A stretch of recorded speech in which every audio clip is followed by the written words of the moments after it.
Guys, അപ്പോൾ നമ്മളിന്ന് പോകാൻ പോകുന്നത് എൻ്റെ സ്കൂളിലോട്ടാണ്. ഇന്ന് ഞാൻ 4ാം ക്ലാസ്സിലോട്ട് അടുത്തതായിട്ട് പോകാൻ വേണ്ടിയാണ്. അപ്പോൾ ഇന്ന് പ്രവേശനോത്സവമാണ്. അപ്പോൾ 8:30-ക്കാണ് ഇത് തുടങ്ങുന്നത്. അപ്പോൾ ഞങ്ങൾ റെഡി ആയിട്ടിരിക്കുന്നുണ്ട്. എൻ്റെ യൂണിഫോം ഇതാണ്, ഞാൻ പറഞ്ഞിട്ട് യൂണിഫോം ഇതാണ്. ഇവിടെ ലൈറ്റ് ബ്ലൂ, ഡാർക്ക് ബ്ലൂ ഒക്കെ അതായിട്ടാണ്. അപ്പോൾ നമുക്ക് എൻ്റെ സ്കൂളിലോട്ട് പോകാം. നിങ്ങൾ എൻ്റെ സ്കൂൾ കണ്ടിട്ടുണ്ടോയെന്ന് അറിയില്ല. ഞാൻ അവിടെ ചെല്ലുമ്പോൾ കാണിച്ചു തരാം എൻ്റെ സ്കൂൾ. അപ്പോൾ നമ്മൾ എൻ്റെ സ്കൂളിലോട്ട് പോകുന്നതാണ്. എൻ്റെ സ്കൂള് എന്താണ് മറ്റേ എരൂരായിട്ടാണ്, മറ്റേ കോട്ട് ടെമ്പിളത്തിൻ്റെ അവിടെ ആയിട്ടാണ്. എൻ്റെ സ്കൂളിൻ്റെ പേര് SPK വൈദ്യുതികുല വിദ്യാലയം എന്നാണ്. ഹലോ ഗായ്സ്, അപ്പോൾ ഞങ്ങൾ സ്കൂളിലെത്തിയപ്പോൾ തന്നെ എല്ലാ പിള്ളേരിനെ ഓഡിറ്റോറിയത്തിൽ ലൈനാക്കി കൊണ്ടുപോകണമായിരുന്നു. അപ്പോൾ ഞങ്ങളുടെ ഓഡിറ്റോറിയം ഇതാണ് കേട്ടോ. ഇതിപ്പോൾ പഴയതുപോലെയല്ല, പുതിയതാക്കി എടുത്തിട്ടൊക്കെ ഉണ്ട്.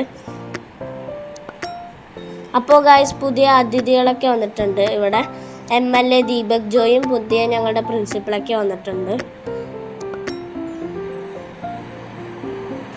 അത് കഴിഞ്ഞിട്ട് പുതിയ ടീച്ചർമാരിനെയൊക്കെ കൊണ്ടുവന്ന് കുറേ ചേട്ടന്മാരും ചേച്ചിമാരൊക്കെ കൂടെ വിളിച്ച് ഇവിടെ സ്റ്റേജിൻ്റെ ഫ്രണ്ടിൽ ഇരുത്തിയിട്ടുണ്ട്.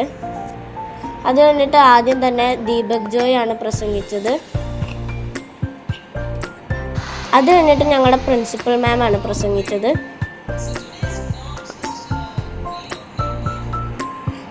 അത് കഴിഞ്ഞിട്ട് പിന്നെ ന്യൂ സ്റ്റുഡൻസ് ഒക്കെയാണ് വന്നത്. കുറേ ന്യൂ സ്റ്റുഡൻസ് ഒക്കെ ഉണ്ടായിരുന്നു. അത് കഴിഞ്ഞിട്ട് പിന്നെ ഞങ്ങളുടെ ആശംസകളൊക്കെ പറഞ്ഞ് ഇതിവിടെ പരിപാടി നിർത്തിയിട്ടുണ്ട്. അത് കഴിഞ്ഞിട്ട് ഞങ്ങളെല്ലാവരും ലൈനായിട്ട് സ്കൂളിൽ പോകണതാണ്. ഞങ്ങളുടെ ഫ്രണ്ട്സൊക്കെ കൂടെ ആയിട്ടാണ് ഞങ്ങൾ പോകുന്നത്. പിന്നെ എൻ്റെ അപ്പൻ്റെ അമ്മേൻ്റെ കയ്യിൽ നിന്ന് ബാഗ് മേടിക്കാൻ വേണ്ടി ഓടി വന്നതാണ് എൻ്റെ ഫ്രണ്ട്സിൻ്റെ ഒപ്പം. അത് കഴിഞ്ഞിട്ട് ഞങ്ങളിനി സ്കൂളിൽ പോകണതാണ്. അപ്പോൾ ഇന്നത്തെ വീഡിയോ ഇത്രയേ ഉള്ളൂ. അപ്പോൾ ബൈ.